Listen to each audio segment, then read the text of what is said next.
Hello and welcome to How to Citizen. I'm Meghnad and we have today a very special guest with us. Writer, producer, showrunner, a man who wears many hats, Joel Pereira. Today we are dealing with Chapter 8, Confronting Marginalization. Like last time where we understood marginalization, today we are trying to confront it in our own little ways.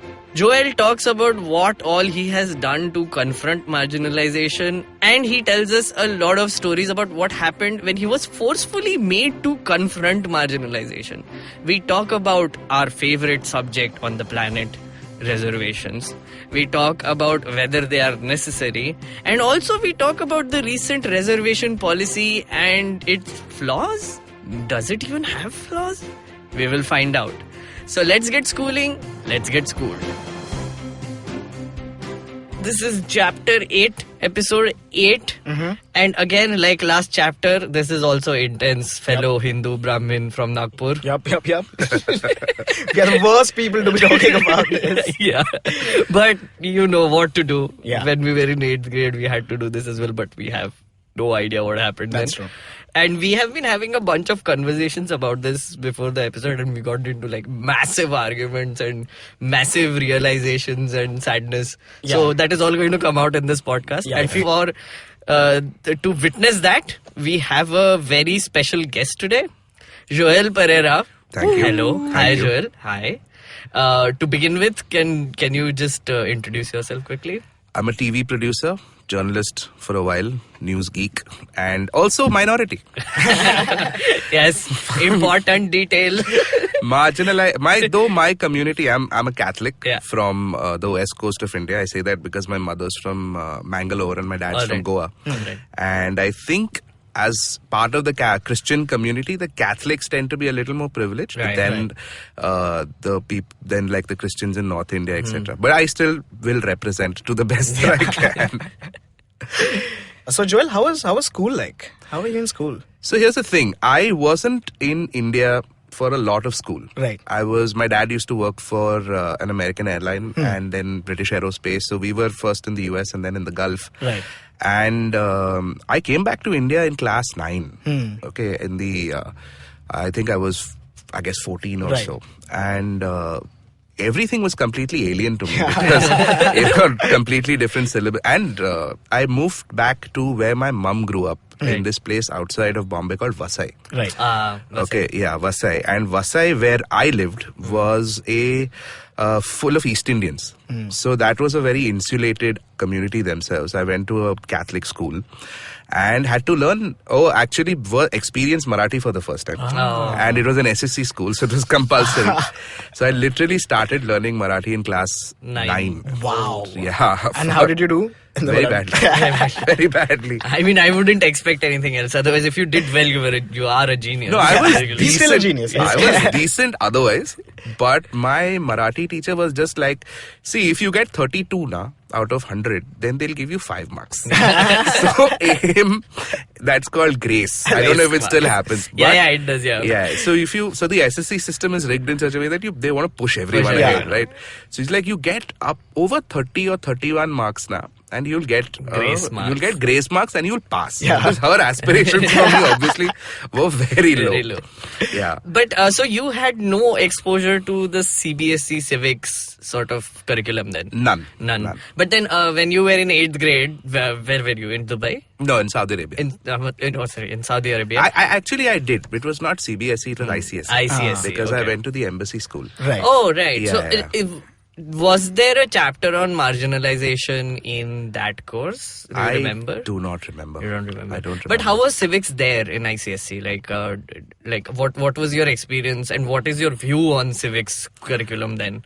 Okay, I'll give you an experience. When I was in 8th or 9th standard, Right. 7th or 8th standard, when Right. I was still not back in India, civics, we were learning Indian civics, which was completely alien, right? Because we had no connect, we had no point of connect. We were sitting in a foreign country, in a Gulf, in a monarchy, talking about Panchayati Raj, and this and that. And there was nothing. They were just words on a page, which we all memorized and probably did well at or whatever. But when I came back to India in class 9 and got into the SSC system, that is, I think, where they actually introduce the subject of civics at all. Because normally there's a social studies or social sciences, at least I remember when I was in school, and it was history, geography, and then in 9th standard, they introduced civics. Which was the smallest component of that. I think it was like 20 marks or something like that, or 100. And yeah, that was when we first got introduced to the civics idea itself. So I think in the SSC board, at least when I was there, I was on even keel with everyone else. But how was that like? The fact that you were learning civics in your first year in India, having no context, not enough context of the country as everyone else in the class did, and reading these things about the country. How was that? Like, do you remember how was that experience? It started making sense. Right. Because I remember in 94 or 95 when I was in class 9, the Vasai moved from becoming a panchayat to a municipality. Okay, there was a big vote and a big election, etc. Because finally Vasai Virar, that entire region, had enough population to become a municipality. And I remember during that time there were lots of conflicts with this organization called CIDCO, which is the Maharashtra State Development Organization, right? And CIDCO wanted to come in and do a lot of things, and there were a lot of farmer protests at that time. There was these movements called Harit Vasai and things like that, which were talking about keeping the FSI low, and they didn't want basically Vasai to become what Kandivli or Borivali or all these places had become, these urban jungles basically. So at that time then, with what I was learning in school, and I was always interested in the subject. So what I was learning in school started making sense then because of what was happening around me. But that's very interesting, right? Like, because for instance, and I think it's the opposite for us because we just talked about this, right? So our chapter today is on confronting marginalization, right? So the last chapter which we did with Uruj was on understanding marginalization, but this is about confronting it, about what policies and laws have been made by the government to deal with marginalization, make sure that human rights are not violated, and constitution is, the fundamental rights are basically reflected. So we were just talking about this, both of us from Nagpur, right? And there's this one event that happens every year, which is called the Dhamma Chakra Pravartan Din, right? Which is around Dasera. Lot of neo-Buddhists and Dalits, they come from all across India to Nagpur, to Diksha Bhumi, where in 1956 Baba Saheb Ambedkar had converted, right?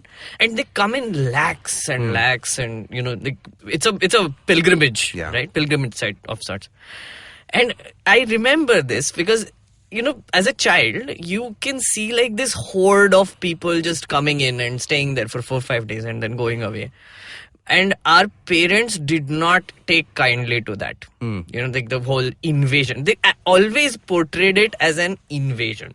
And they would use the paune aale in a very sarcastic way, which is like guests are here. And it's not kindly, it's just, derivative. But even at that point, when, say for instance, things were happening around you and you were able to contextualize it with your civics. For me, who was around this age, I could not connect that to this, right? And I think it's the job of our parents as well to sort of set that context, to connect the two. Did that happen to you? Was your parent the one who actually guided you through this process? So again, little unusual. I came back to India. My parents didn't come back with me. So they were still in the Gulf. I lived with my grandmother. Right. And my family was quite political in the sense that, my uncles were all very well read and all kind of left-leaning. My grandparents, their generation also, like, my aunts and my grand-aunts and grand-uncles they've been active in politics, and especially in Bombay. Right. So in our house, these things were discussed, right? These issues, like, about all these things were discussed. And I would read a lot. And the house was full of the right books. The house was full of the right books because, again, like I said, all my uncles were also readers, and they read all these things. Like an uncle of mine did his law, for instance. So he had all those books happening. And like, another uncle was, I think, a union leader in a bank at that time. And so he had all those books happening. So there was a lot of influence from there. that happened. That's such a great education system, having well-read uncles reading the right books. No, because my parents at that time had no idea again. Because my folks have been out of India since I think 1978. Oh. Right. So they had no clue, right, what was happening Yeah. in India. I'll tell you something, the only political thing I remember from growing up was when Rajiv Gandhi was assassinated in 91. 91, yeah. And I remember we were in the Gulf at that time, Right. and we were watching cartoons or something. So I was watching TV and the news broke, and I called my mom and it's like something's happened in India, and she was like weeping. Okay, Oh. she was weeping, yeah. And that was the first brush I had with politics in India. Okay. Rajiv Gandhi getting Getting assassinated. I assassinated. remember this. I must have been 10 or something. 10, Yeah. I remember this from my youth. But beyond that, they also had no idea what was Yeah. happening because I they can were, imagine. yeah. Yeah. And then, of course, there was no internet. And Right. You couldn't get Yeah. Indian Yeah. news, But, so So your political awakening, I must say, has happened very quickly, very fast in early ages because of For us, people it was, around you. For us, it was this morning. It was just this morning. No, but you guys were talking about this event in Nagpur. Yeah. I remember till very recently, not even long ago, till very recently in Bombay on December 6th, on Chaitya Bhumi Day, when a lot of Dalits and Bahujans come to Dadar. And again, the locals are not happy about it. And everyone from our own communities, the privileged upper-caste communities, we're all talking about, so much traffic and the Dalits are here and this and that and all. And I remember hearing about this stuff in college, and I was woke for then, but this didn't, intellectually, I could see why this is a good thing, but on brass tacks, real world situation, I was like, oh yeah, it's a bit of a pain. Yeah, know? makes sense. Yeah. But And- that's also our notions of what is happening are so codified, are so reared, conditioned by what the community around us is thinking. And it's such an indirect process. It's not like they're telling us, but it's just we infer from the way they talk about Exactly. these things. Like for instance, a very weird sort of example was that when this event happens, it's like the main complaint was, of course, the roads are blocked, etc., but also dirty people. Dirty people. And this dirty people thing, I did not realize it had casteist connotations. Earlier I thought बहुत ज़्यादा लोग आ रहे, they are throwing things there, making it dirty, and therefore it's dirty. But the way my parents and my, whatever, society sort of upper caste meant it was not just the actual dirt, but also the quality of the people that were coming. Yeah. There were those undercurrents to it all the time. Yeah. And you sort of end up imbibing it in yourself until you are actually confronted by it, right?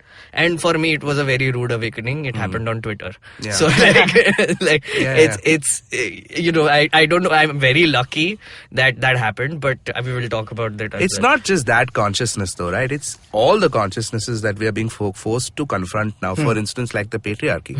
I mean, Absolutely. there are 3 dudes in this room and we've all benefited from it. Yes. Even though we would Yes. consider ourselves feminist leaning at least or woke or whatever, but we've all benefited from the 100%. patriarchy. Absolutely. And the last 2 years has forced us also to confront our own ideas about what we think about a lot of things, including this, including the casteism in our country, Right. including, marginalization. Yeah. So I'm just going to go into the introduction of the chapter. Shreyas, do you want to start? Yeah, let's go. Okay. Yeah. This is chapter 8, Confronting Marginalization. In the previous chapter, we read about 2 different groups and their experiences of inequality and discrimination. Though powerless, such groups have fought, protested, and struggled against being excluded or dominated by others. They have attempted to overcome the situation by adopting a range of strategies in their long history. I just want to stop this here. Did you see that recent thing that happened on Twitter where Jack Dorsey came and he was holding a poster that said "Smash Brahminical Patriarchy"? Yeah. And that became a whole thing. People Yeah. were not happy about that. Yeah. I just think it's just so puzzling because here you see a very benign attempt to actually confront marginalization, and that is being confronted. Yeah. The reaction to that becomes the center of the story and not the poster. Not the poster Yeah. itself, or what it means. What it means. Or explaining it. Yeah. Absolutely. And that has, I think, always been the case, right? Now I think we live in a time when, you're talking about certain things that matter, but it will only matter if people get triggered by it. Yeah. I mean, that is essentially it. No, and also the voices that were protesting it strongest were the perpetrators Yeah. of the Brahminical Yeah. patriarchy, right? Obviously, they're not going to want this to go away. They are directly... The funniest was I do this show called Nuisance, right? I write it and direct it as well. So on Republic TV, they were doing a debate for 3 days constantly, where they had only called Brahmins, who were doing like bashing, like about how could they call this Brahminical patriarchy? And it's kind of weird also because nobody really explained what Brahminical patriarchy actually is, what it means. They just took it as like an insult, and then they were like, oh, how can the Twitter CEO do this? That seems like is biased against our whole community. They did a protest yesterday. Did you see that? Oh, yeah. That was hilarious. What was the protest? So it was a protest against Twitter for being biased, which they did on Twitter. And there was a real world protest also. They marched somewhere in Delhi. Oh, yeah. In Saket, they also marched. Like some 20 people marched and put up photos. Yeah. But the main thrust of the campaign was it has to trend on Twitter.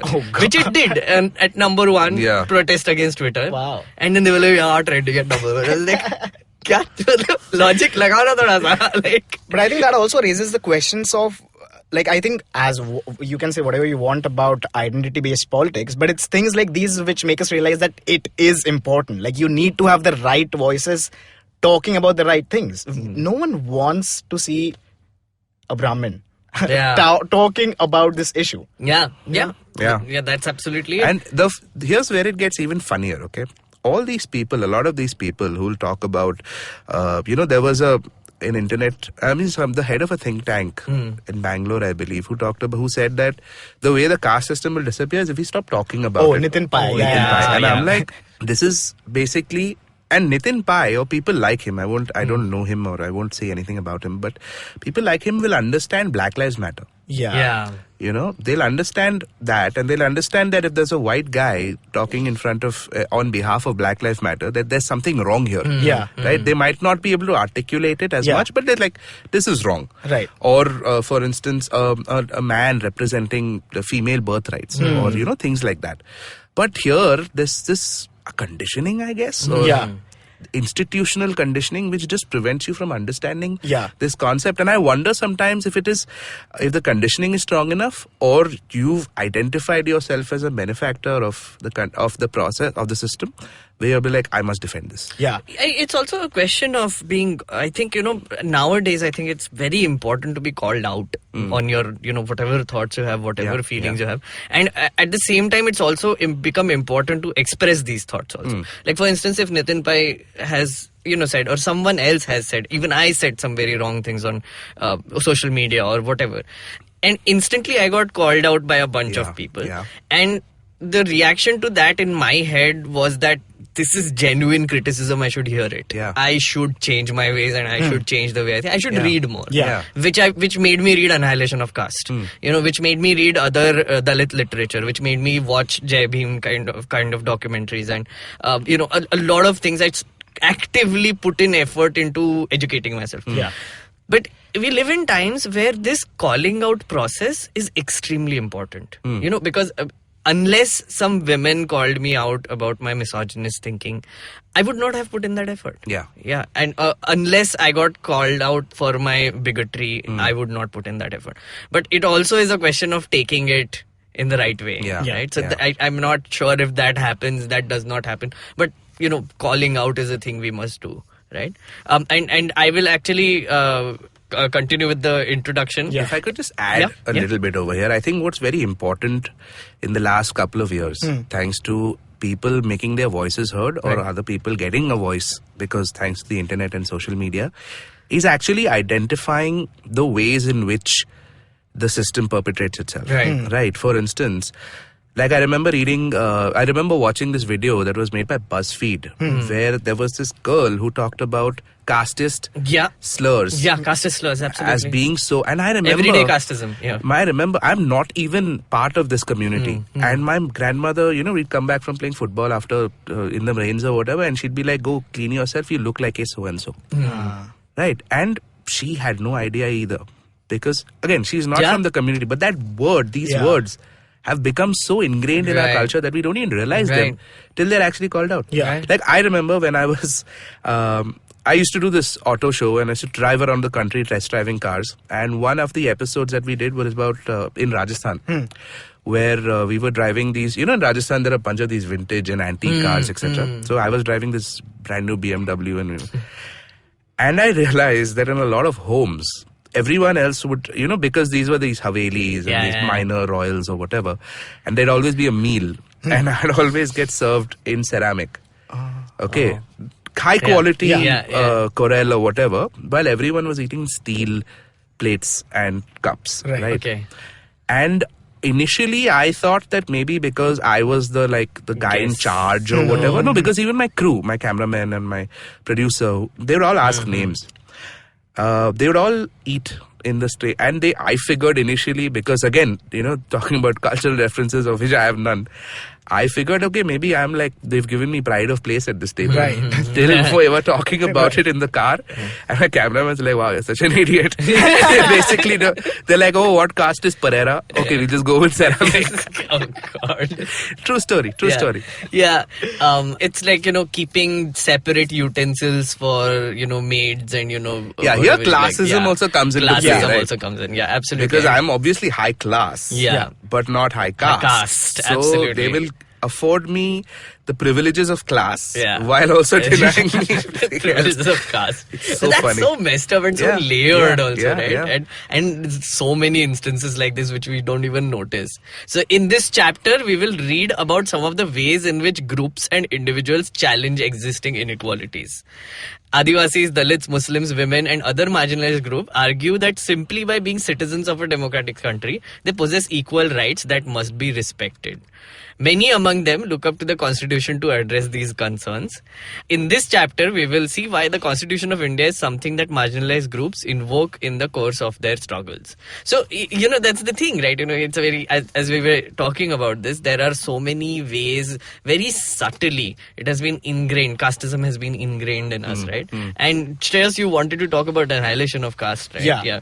So before that, one metaphor that I think absolutely sums up the way caste is intertwined with the countries. Gramsci used this metaphor where he was like, it's tied as if it's skin and bones. Yeah. Right.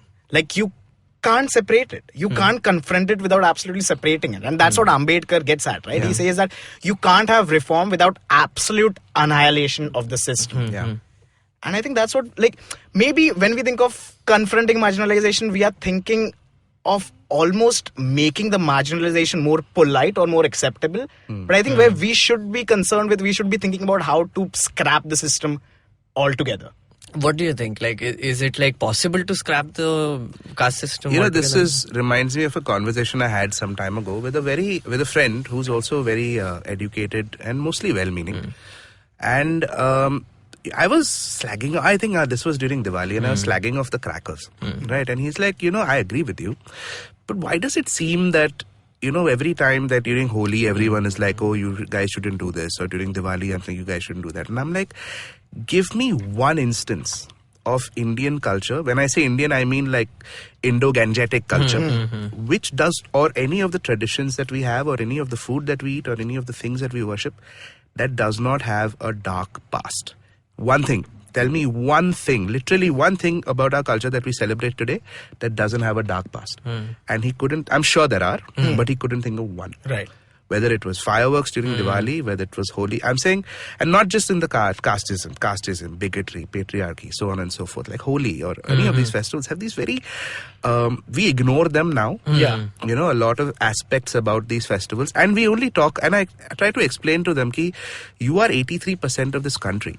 Obviously, everything that you do is much higher magnified than what like the Bohri Muslim community does, for instance, who are a tiny minority, or the Parsis, or the Church of North India, okay, or wherever, like Baptists in Nagaland. Right. They're small, tiny communities. Sure, they have their regressive behaviors and practices also, but then you are the overwhelming majority. Right. And when you get called out for these things, it's not calling out your it is calling out your culture, because that is what a lot of times these things represent. Right. We celebrate them now in the age of like late capitalism, and where Diwali is like you buy jewelry and drink Coke, and hug family and do all those things. But buy Manyavar clothes and or like for instance Holi or whatever the festival is. But there are very dark pasts in here, and we have to confront all these things.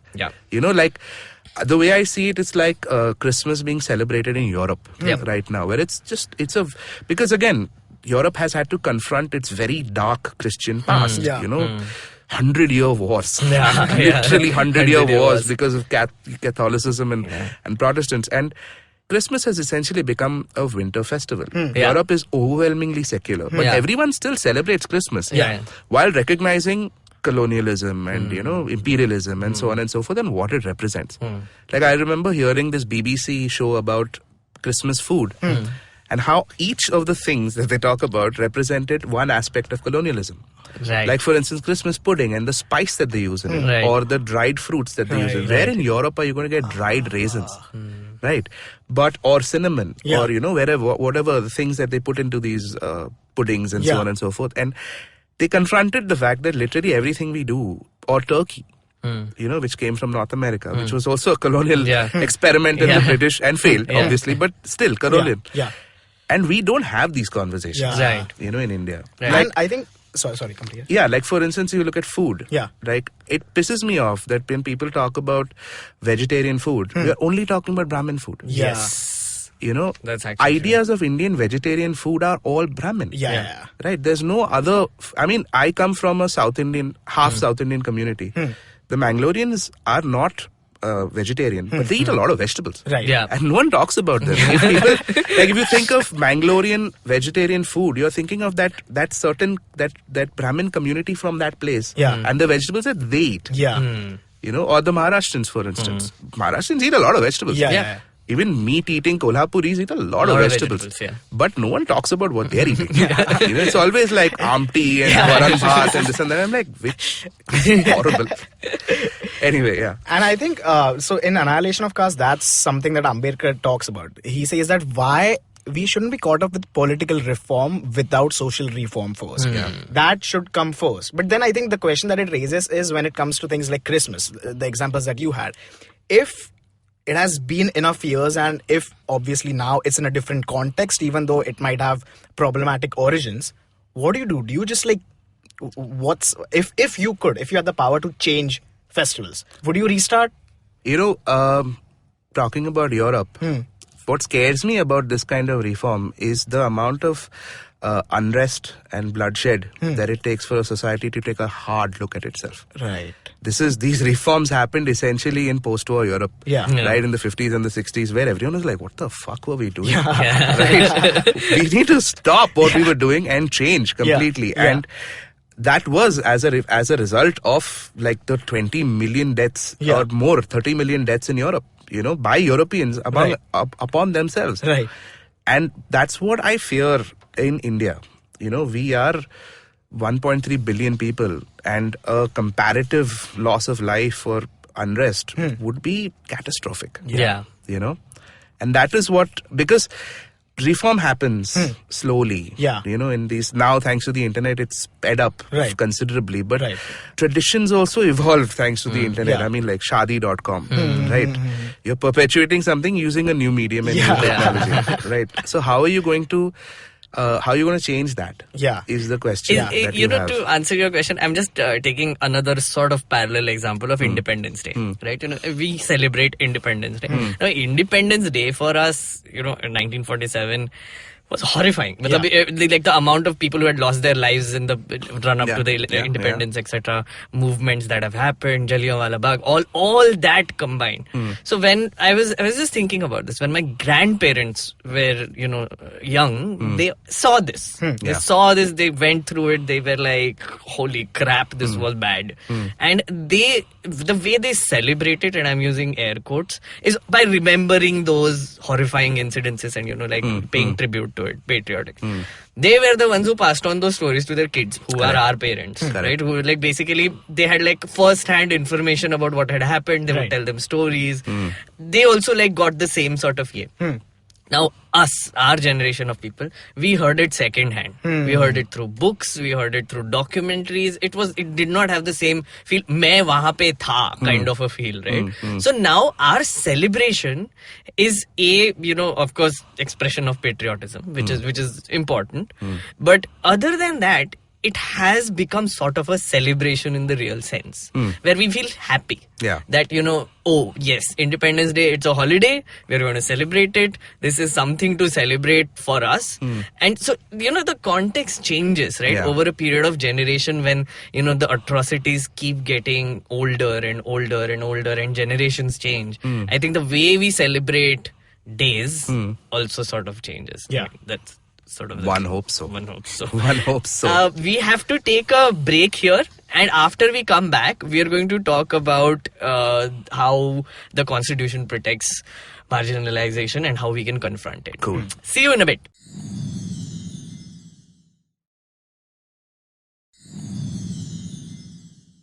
Welcome back. We are here with Joel, and all of us are here trying to confront marginalization. Yes. So before we move on, I want to just quote Annihilation of Caste. This one quote that really has stuck with me. This is what Ambedkar says. There is no doubt in my opinion that unless you change your social order, you can achieve little by way of progress. You cannot mobilize the community either for defense or for offense. You cannot build anything on the foundations of caste. You cannot build up a nation. You cannot build a morality. Anything that you will build will be built on the foundations of caste, which will crack and will never be a whole. Very interesting. So, there's a question of social justice that comes. The whole point of confronting marginalization and laws that have been made sort of to confront marginalization. So, under our constitution, that we have a right to not be discriminated against. Yeah, Article 15. Yeah. Yes. And we... it's a part of social justice, right? So what do you think, Joel, what does social justice exactly mean? Exactly, I think what it says in Article 15. Yeah. That every human being has the right to live his life, irrespective of his caste, creed, community, gender, etc., etc. I think what Article 15 missed and what was rectified in 1989 with the Scheduled Caste, Scheduled Tribe Atrocities Act was the word dignity. Yeah. It's like, you read the American Constitution. Thomas Jefferson wrote about the pursuit of happiness. Yeah. Which was an unheard of concept at that time. Yeah. And still now we struggle to understand. And I say this because the American Constitution heavily influenced the Indian Constitution, as did a lot of other countries. Right. But that phrase, right, the pursuit of justice and the word dignity in the SCST Act, Atrocities Act in 1989, that I think provided greater context to everything, right? Because what is non-discrimination without dignity? Right. And I think that is what social justice means. It could be everything from economic prosperity to social integration to whatever, every aspect of the human life, right? Whether it's your relationships, whether it's, the way you live, the way you work, the way you eat, and the ability to do that with dignity. Yeah. And I think that is what social justice means to me. It's a very abstract idea, right? Because how do you evaluate dignity, right? But yes, not being paraded in the street or burned alive is dignity. Not being forced to do manual scavenging or work only in the sewage department, that's dignity. That's dignity. Right. And it's very interesting you mentioned this because even in the chapter, right, when in the part about promoting social justice, they immediately go on to talk about the SCST Atrocities Act, right, of 1989. Correct. It's a very interesting sort of act that exists, which not a lot of people know about. Because as you said, how do you define dignity, right? And to define dignity, what they have done in this act is nothing short of, miraculous. Is so I have the act in front of me right now, where in chapter 2, offenses of the atrocities, they have described these offenses in extremely graphic ways. Yes. Right? For instance, they have said that whoever puts any inedible or obnoxious substance into the mouth of a member of a scheduled caste or scheduled tribe, or forces such a member to drink or eat such inedible or obnoxious substance should be punished. Whoever garlands with footwear or parades naked or semi-naked a member of the scheduled caste or a scheduled tribe should be punished.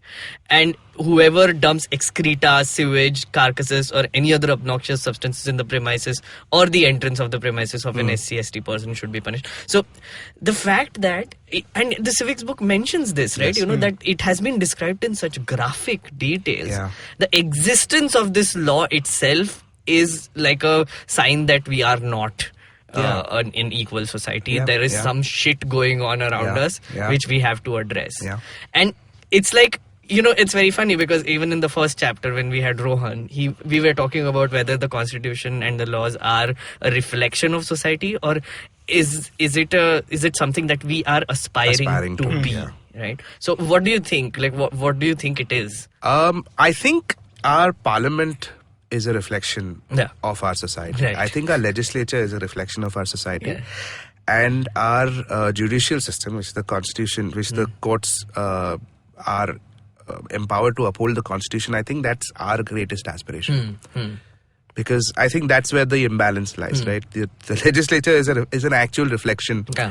Like in 2014, when the BJP sweep, I was not surprised. When like for instance, even now when people say all these bigoted things on the internet, and it doesn't surprise me because I'm like, you've said these things all these years and now finally you're just saying it out in public. Right. Whereas when our courts do progressive things, I am honestly a little surprised then because our court system is also coming out of the same greater crop, but the fact that it aspires to being progressive and dragging the country forward from time to time, I feel is nothing short of miraculous. Yeah, absolutely. But because I asked this question because Shreyas, you remember that conversation we had with Rohan, where we sort of decided it's both. But here in this case of the SC/ST Atrocities Act, right, it is clearly a reflection, right, which is basically they are defining what shit goes down, like regardless of whether you know it or not, and these should be punished. Right?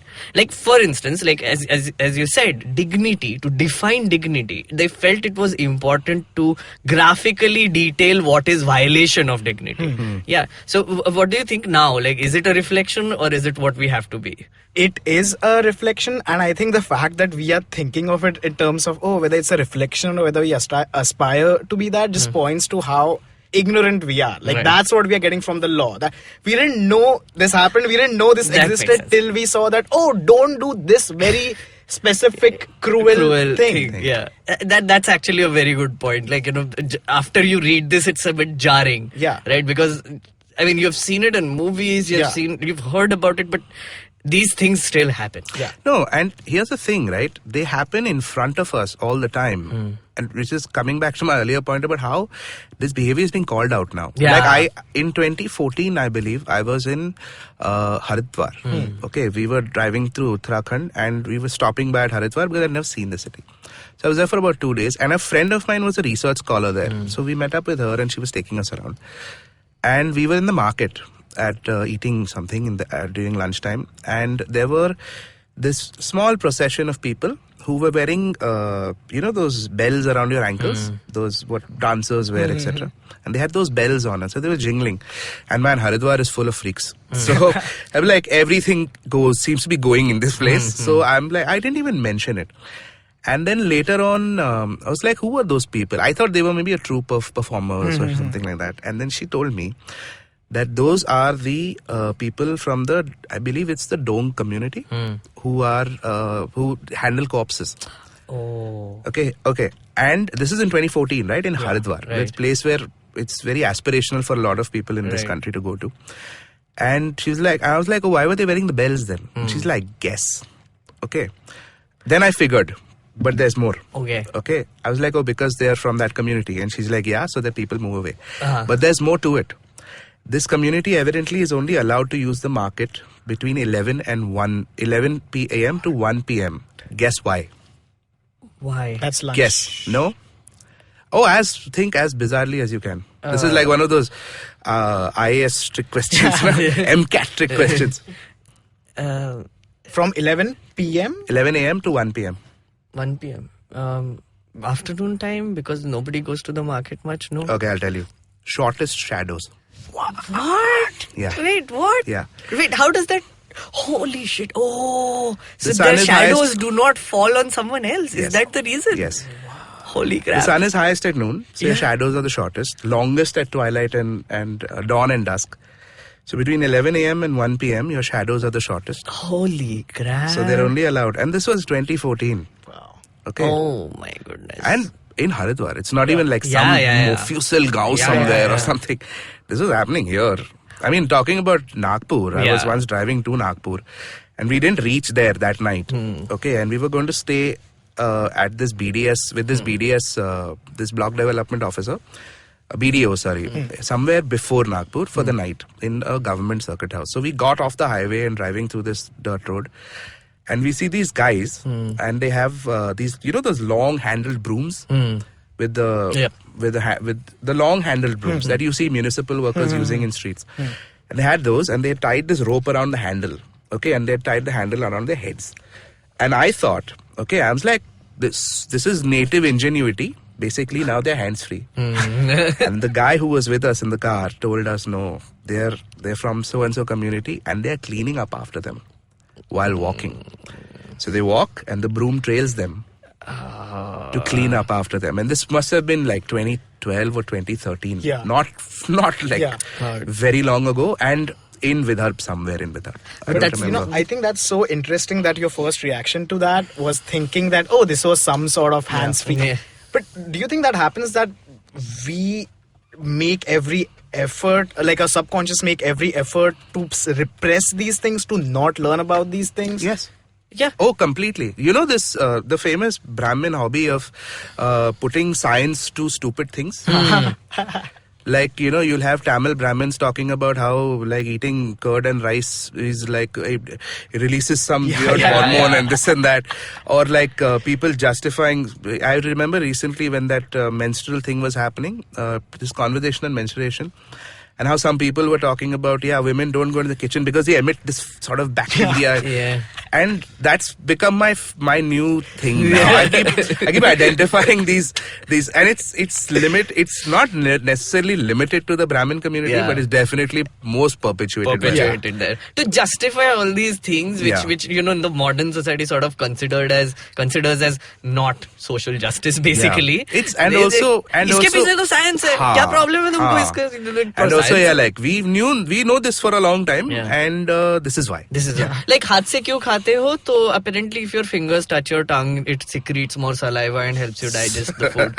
Someone told me this and I was like, maybe I don't know why, but for years I've been told this. I guess. I've also heard this, that you need to touch elders' feet because when you bend down, blood circulation, it goes to your head, so you become smarter. Nice. Oh, amazing. Super. Wait, also let me just make a call, like to all our listeners, with the hashtag Brahminical Science. Just if there are any other I'd love to follow that.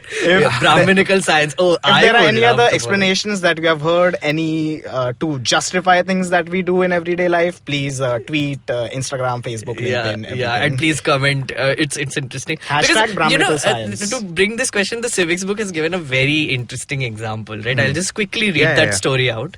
The villagers of Jakmalgur are gearing up for a big festival. Once in 5 years, the local deity is honored and priests from 20 neighboring villages come for this 5-day event. The ceremony begins with a member of the Dalit community washing the feet of all the priests and then bathing in the water used for this. And this happens a lot. I know this. It does. In Jakmalgur, the person who performed this task belonged to Ratnam's family. Ratnam is a person they just introduced. His father and grandfather had both performed the same task before him. Though they were never allowed to enter the temple, this ritual was viewed as a great honor bestowed on them on this special occasion. Now it was Ratnam's turn. Ratnam was all of 20 years studying engineering in a nearby college. He refused to perform the ritual. He said he had no faith in this practice and his family members were forced to perform this ritual because they were Dalits. So basically, and then it goes on to tell you how he angered the upper castes of the village, how he was ostracized, and how basically he continued to protest against this, and it led to like some reform, and the ritual was finally abolished. But his family still remained ostracized. And his house was burned down, and it's very gruesome. Basically, the whole details are very bad. That's the thing, right? When say for instance, when your parents justify things using traditions or now science, whatever it is, to convince the newer generation who is sort of kindly and pointing out to the authority figures that listen, this just seems wrong to me. This is not what I have been taught. But to come to that stage also, someone has to call you out. So I just wanted to ask a very broad question to both of you. In your own personal ways, how are you confronting marginalization? Or are you trying to, or are you educating people, or how are you doing it? Is there a element of that in your life? There's a element of, quite a big element of that in my life, because I have been referred to as like, cranky, or, you don't need to, or because initially I would not say anything, and then I've come to a point where I don't care anymore. My friends tend not to be like that, in the sense we all have evolved simultaneously. So I don't have any more close friends who would say something horrible or who would do something horrible. But I am constantly confronted by examples of casteism, etc. Especially in my own family, not so much, because again, we are not from within the caste system, though it exists in among the Christians. But we don't have that in our family. My family, my grandfather was a Nehruvian socialist, so he had, but still enough of a Catholic to have 9 children. But out of the 9 children that he had, I think 7 of them married non-Christians. Oh, okay. Yeah. So we've had that in our, but so not as much in my own home, but a lot of it, with among friends, among semi-acquaintances. And the funny thing about being Catholic in Bombay is that we are obviously privileged and upper class, right? Because we speak English, and we have often premier educations, because we've all went to Xavier's, and I did Wilson College, and so on and so forth. So a lot of times upper caste people forget who they're with us. And they say horrible things and be like, you guys, you realize I'm a minority, right? You realize this, right? I'm like, it's happened to me so many times where people will say horrible things about like, those people, or, it's like, I don't let my maid use the washroom and things like that from people who you think are your friends and with similar socioeconomic backgrounds as you do. And then I confront it a lot of times. A lot of times it's taken positively. Because like you said, if you don't know, how will you ever know? Yeah, That's that circle. Yeah. Right? Till it's called out. You just won't know because you're surrounded by people who have the same opinion as you do. Till someone comes along and says, hey, no, things are not that way anymore. Yeah, so that's my little way of doing it. I tend to confront a lot more misogyny more than at least in the circles that I roam. But I try to as much as I can. Shreyas? So my roommate calls me the thought police because he's just like, can you stop trying to find things that are wrong with everything I say?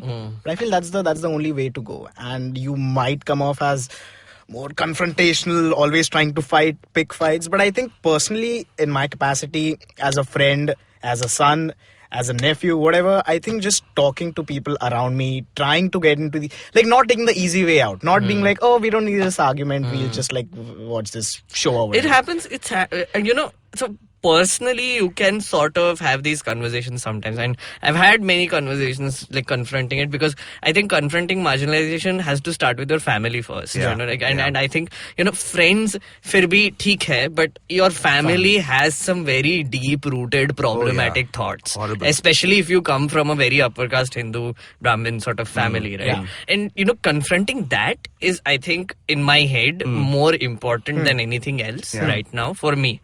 Because what I think is that that conversation, which earlier used to be sort of repressed and there were undercurrents, is now coming to the fore. Yeah. And that is on WhatsApp. And like all these family groups are rife with casteist shit. Oh God, yeah. Oh my God, like horrifying stuff about, how, Brahmins are superior, or how, the random forwards about how, this is the superior race or whatever. Like, it's very problematic. But the thing is, when you call them out on their face, they will have a conversation. But when you call them out on WhatsApp, though, then shit gets real. You're removed from the group. No, you're not. Like, but people will pounce on you. Yeah. People will be like, why are you such a spoil sport? Why can't you talk about anything I have else? a friend of mine who does the same thing, and she tells me then if she says something on the group, then suddenly she'll get 5 side messages from like her mom or like, hey, why are you doing this? He's old. Same thing happens. Like 5 relatives will message me saying, why are you getting into this? These are old people. Yeah. These are your elders. Yeah. And they only think like this for years only. Yeah. So why are you even trying? They will not change their thoughts. But my point is, why not? Yeah. I have to confront this shit. Like, this is wrong. What you're saying is wrong. Yeah. And if I have to be that unpopular asshole on that group, I will be that unpopular asshole on that group. Right? And While also completely recognizing the fact that we can say these things. yeah, absolutely. Because I know so many, like when I was in college and stuff, and these right charged conversations back then, like reservation, for instance. The consensus was that it was a bad thing. But also because everyone who was talking about it were us.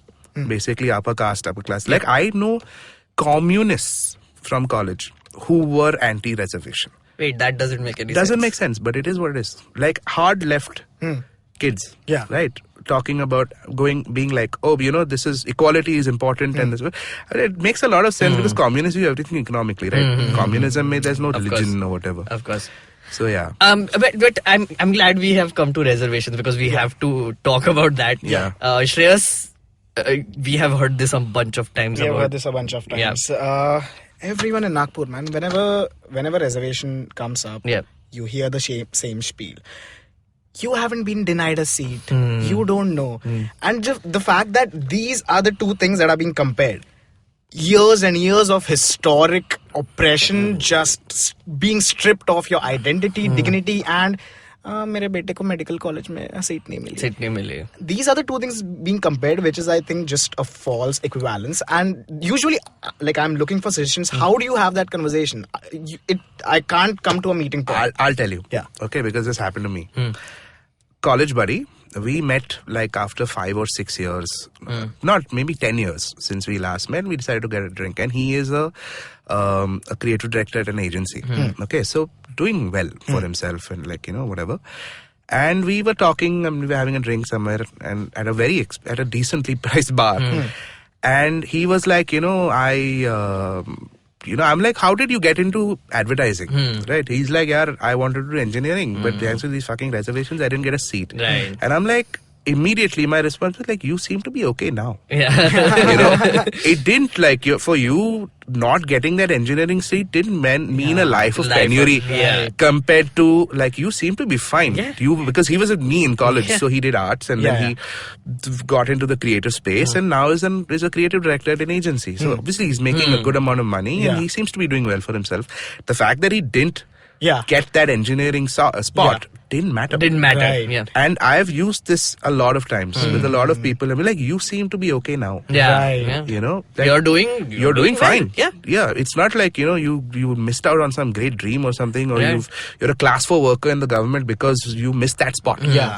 Compared to a guy who, if he did miss that spot, that's it. Yeah. His tunnel is shut. Yeah. There's no light at the end of it. Right. So I think I find that very successful. Right. And it's very weird that both of you have these examples as well, because I do too. I mean, for years I've been sort of told that, reservations are bad. Like everywhere you go, like seat nahi mila, ya fir ye cousin ko seat nahi mila, wo relative ko seat nahi mila. So therefore their lives are shit. Nobody's lives are shit, actually. Yeah, of course. Absolutely. But the whole point was that weirdly enough, so I did I don't know, mistake. I don't call it a mistake. I actually expressed it on Twitter, right? That reservations are bad, like in a random conversation I was having. And the amount of outrage that happened after that was crazy, because at that point I realized that my opinion actually matters. And that, if I say wrong things, I will be called out for it. Because until that point, it was all hunky-dory, constitution ke liye baat karta hai, etc. But when I said this, it is problematic. Right? That is, which has forced me to sort of educate myself, which is, I think, a good thing. So I wouldn't call it a mistake. I just feel that it had to be out there in the world for me to be corrected. So, that is when I understood what social justice really means, right? As you said, when people have been oppressed for years and years and years and generations by your sort of, lot of people. And your lot of people still doesn't realize it, but at least you can be the one of those people who does realize it. Here is where guilt comes in. Where there is this refrain कि मैंने तो कुछ नहीं किया, तो मेरे को क्यों करना पड़ रहा है, मेरे को तो क्यों, मतलब मैंने तो किसी को humiliate नहीं किया है, मैंने personally किसी को casteist nothing, I share, I give, you let my maid use my bathroom, so I am clearly not that person. But I think what people don't realize is the generations of oppression. I think it's very difficult for to sort of difficult to comprehend. It's difficult absolutely, to comprehend. It's just irrational. Like, how do you think of that if that hasn't happened to you? And I think, like, again, coming back to annihilation of caste, that's something that Ambedkar talks about. He says that when it comes to these things, you can't appeal to a Brahman's reasoning. That is not an option. I have, again, a middle ground over here, thanks to all these conversations that I have with people. Reservations, I think, people don't see national policy as abstracts, right? Because it affects them personally. Like you said, my friend was bitter because he didn't get a seat, right? So he might even support reservations as an idea. But when it affects you personally or your brother or your cousin, and I'm not denying that a lot of people might not get seats, right? And it's very easy for us to sit and say, yeah, but you're fine now and this and that. But at that time, it's traumatic. It's traumatic, yeah. But what when these merit conversations come up, I reverse it and make it as personal. I'm like, when you were in 10th standard, your folks bought you Navneet ka 21 sets, right? You went for coaching classes, right? You had a mother or someone who would wake up at 5 a.m. and make chai or milk and Horlicks for you in the morning. Absolutely. When you studied. You had your older brother or your uncle dropping you to the exam center. Absolutely. All these small things that you don't realize are what, and then when you see some kid from some slum in an urban area, some slum or some village somewhere, who's doing the same exam as you, don't talk to me about merit. Absolutely. There's no merit then. Absolutely. Because you can't say, like, is the exam all of it? Yeah. Right? And people understand that. Again, because it's never been actually explained to them in this way, that this boy or this girl who's 15 or 16 or 17 is doing this exam. She's trying her hardest. Okay? She has no support. She has no coaching classes. Her parents may or may not even be aware of what she's doing because they are probably illiterate or uneducated or working too hard. Absolutely. For her to actually provide that school, that hot Horlicks or here eat this ghee peda because it's good for your brain or whatever. Absolutely. Then is that merit? Is that equal? Yeah. And a lot of them would say no. Yeah. And that is a way of confronting these things by making marginalization, I think, by making it very personal. Yeah. Look at I really like this because we were just talking about how in the West right now there's this whole Black Lives Matter thing and how white guilt is such a thing which people are talking about. So upper caste guilt and white guilt, can that be compared? I think they definitely can be compared, and one similar thing that I've noticed in the US and here is this guilt that has seeped into people. People use that to center themselves in the narrative. Then it just becomes about an upper caste person's guilt and not about why that guilt is for. It just becomes about, I'm wallowing in my guilt, do something about it. Have conversations with people or... Yeah, but I mean, it's such a thing though, you have to realize that, the privilege you have. Like, this whole Horlicks example is so accurate now that, the fact that you got Horlicks in the morning and you went to school and puked it out maybe because lactose intolerant, whatever. But, just the fact that you had that. Because I remember this, and I remember this very, very clearly, that I had a friend who was not from, like, the privileged background that I was from. And I went to his house, and it was a smallish house with like very basic amenities, etc. And when I came back, I remember talking to my parents about like describing, because they ask, how is your friend, where does he live, etc. So I was like, okay, and I explained, the house or whatever, etc. My mom basically was like, that makes sense, the kind of family he belongs to, that is what is expected. I didn't realize it back then that, the kind of privilege I have versus him. Yeah. And he was also doing better in exams and, whatever than me. So I was like, यहाँ पे merit का क्या होता है? इस situation में, like, clearly I have all the privilege, but I have been wasting it away and just like not studying and just taking it for granted. Whereas he who is from a non-privileged background is also studying harder than me and trying to get somewhere. So I think, one way to confront marginalization is also to have conversations with as diverse of a set of people as you have, not to remain ingrained in your community and just keep forwarding WhatsApps to just the same community and perpetuating that sort of hatred. And when guilt comes in, privilege guilt comes in, I don't think it's right to say wallow in it, but actually go out and do something about it. Right. So what do you think? I was raised Catholic, but I've been an atheist from the time I was 14. But if there's one thing that I remember, like, a lot of people, there's this, the confessional, a lot of, in pop culture, it's this dark room and you go there and you kneel and then this priest is there with the screen. That doesn't happen mostly anymore. Okay. Oh, okay. Yeah. A lot of, especially the Jesuit, the more progressive wings of the Catholic Church don't do that anymore. And I remember this priest telling me once why, and he said that guilt is useless. Okay, what is important?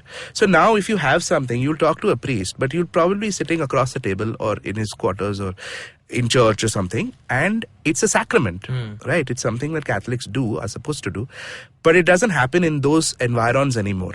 It's because they've realized that remorse and redemption are far more important than guilt. Right? Guilt is useless. Guilt, what will you do with guilt? Right. Remorse for your sins, in this case, and redemption, as in you make it right or you make it better. Right. That is more important. And that, even though it was from a belief system that I have like quite a lot of now indifference to, but back then abhorrence for, that was a lesson learned. But basic ideas is what you're saying makes sense. That was a lesson learned, right? That guilt is useless. What do you need to do? Like, you can wallow in your guilt and then overcompensate, which is what a lot of us do, right?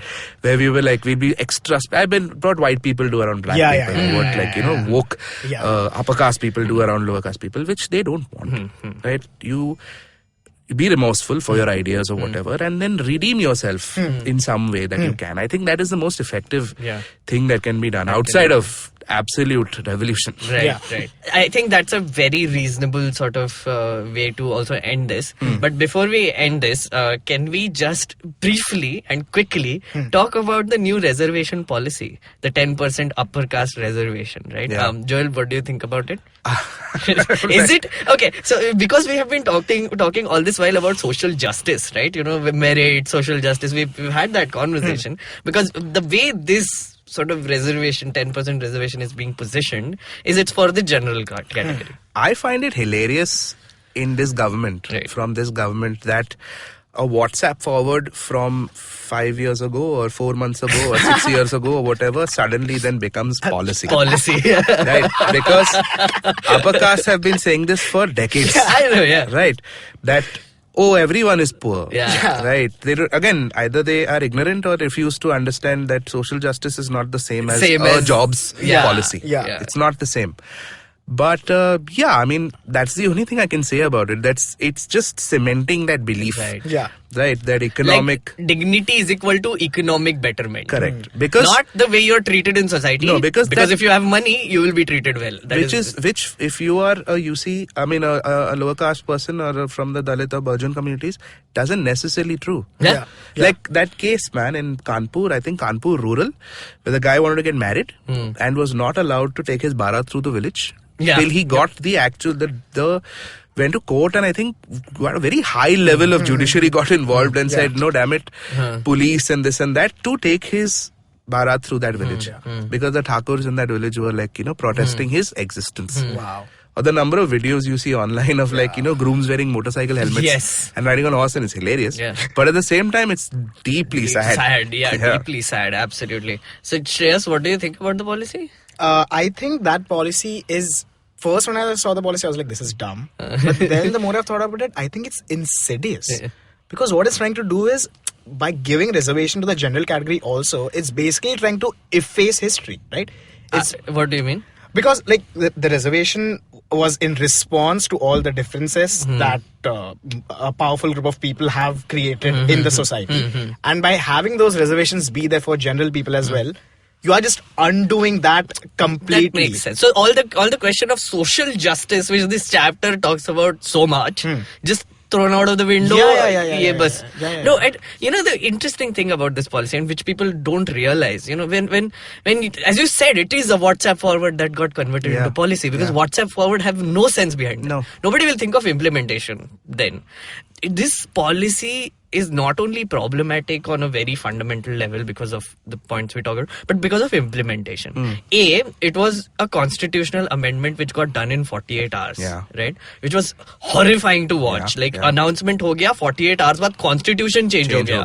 And it's like, तुमने इसके बारे में बात भी नहीं किया किसी से. How much time does it take usually for like a So it takes like years. GST took 8 years to pass. It was like constant conversations. When you're amending the constitution, it has to be well thought out. It has to go to committees. It has to go, because next time you want to amend it, you'll need 2/3 majority again. But here's the thing, right? There was no need for that, because this is what people have been thinking for years now. There was no need for that conversation anymore because everyone was like, this is true. No, but that's the thing. And so with implementation, for instance, I will just give you one small example. It says that there is a 8 lakh above, like 8 lakh ke below jo bhi aata hai, they will get EWS reservation, right? Economically weaker sections. Now suppose your family income is below 8 lakh and you're like this honest person who gives and says ki mera 8 lakh se kam hai family ka income.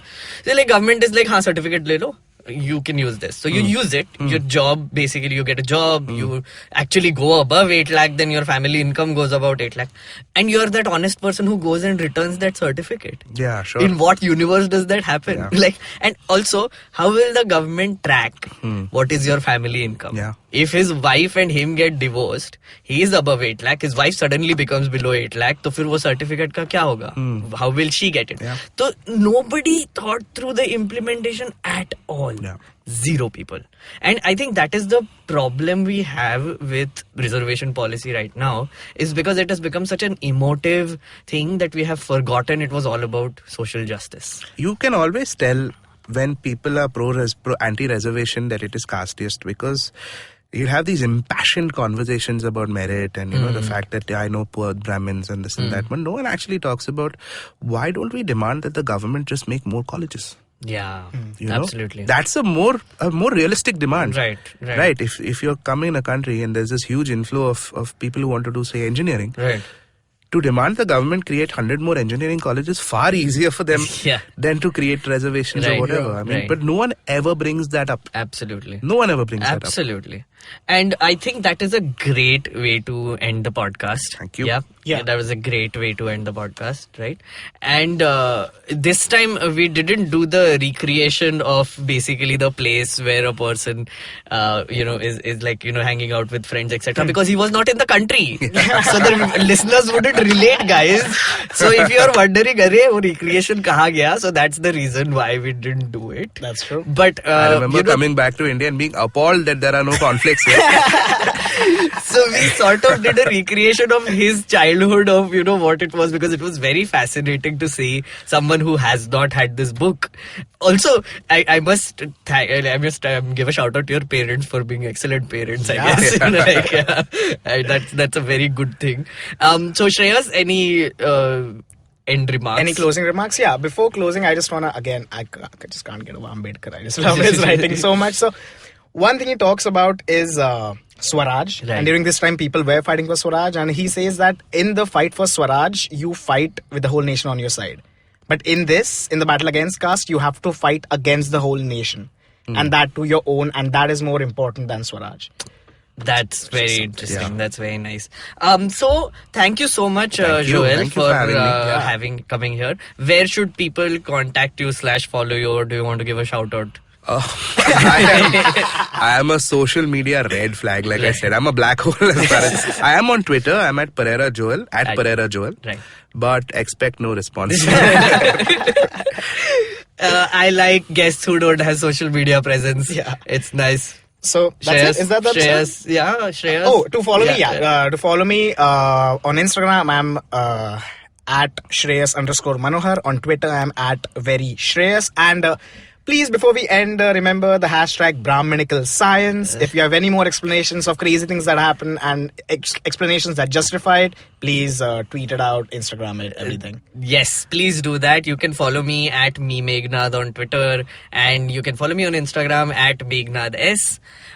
Also, please visit the website ivmpodcast.com/how-to-citizen, where you will find a drive link with the chapter here. We were talking about chapter 8, Confronting Marginalization. So if you want to give this episode another listen with the chapter in front of you, I'm sure you will have a better experience, a better immersive experience of this podcast. Please follow IVM Podcast everywhere, which is at IVM Podcast on Twitter and Instagram and on Facebook. So please follow them. They have some great shows lined up for you.